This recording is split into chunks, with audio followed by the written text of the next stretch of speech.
Hello everyone. So in this video, ituturo ko sa inyo kung paano gamitin ang F function. So bago tayo magsimula, ano nga ba ang F function? So according to our module, the F function can perform a logical test and return value for a true result and another for false result. So, ibig sabihin, kapag na-meet niya ang condition, i-return niya ang value ng true kung ito'y na-meet. At false naman, another way around. Mayroon na tayong ditong ginawang sample, ano? So, mayroon tayong condition dito. So, nagkaroon tayo ng test or nag-run tayo ng isang exam. So, mapapansin natin ang passing score ay 70. So, dito naman sa ating ginawang sample, mayroon tayong name, grade section, score, and result. So, magpo-focus tayo dito sa score. Tapos, ilalagay natin dito ang F function dito sa result.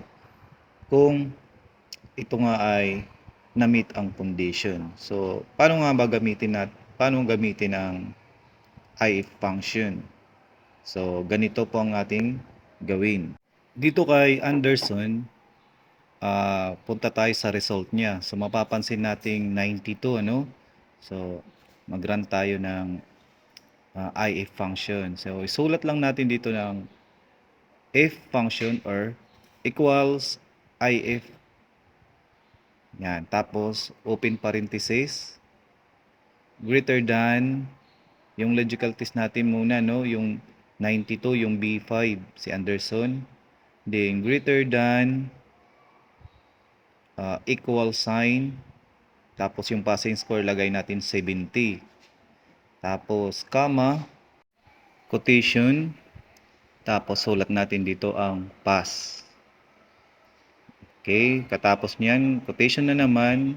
Then, comma, quotation, fail. Then, quotation uli sa taas. Then, close parenthesis. So, i-close natin. So, double check natin, ano. So, yan po ang ating if function. Then, hit enter lang po natin yan. Yan.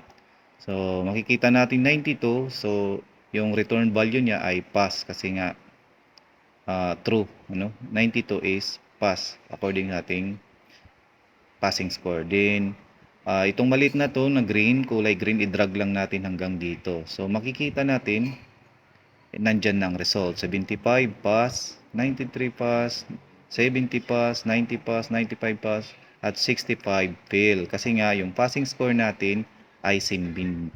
So, hindi niya na-meet ang condition. So, ang result, fail. So, napakadali lang po gamitin ng ating F function or if function.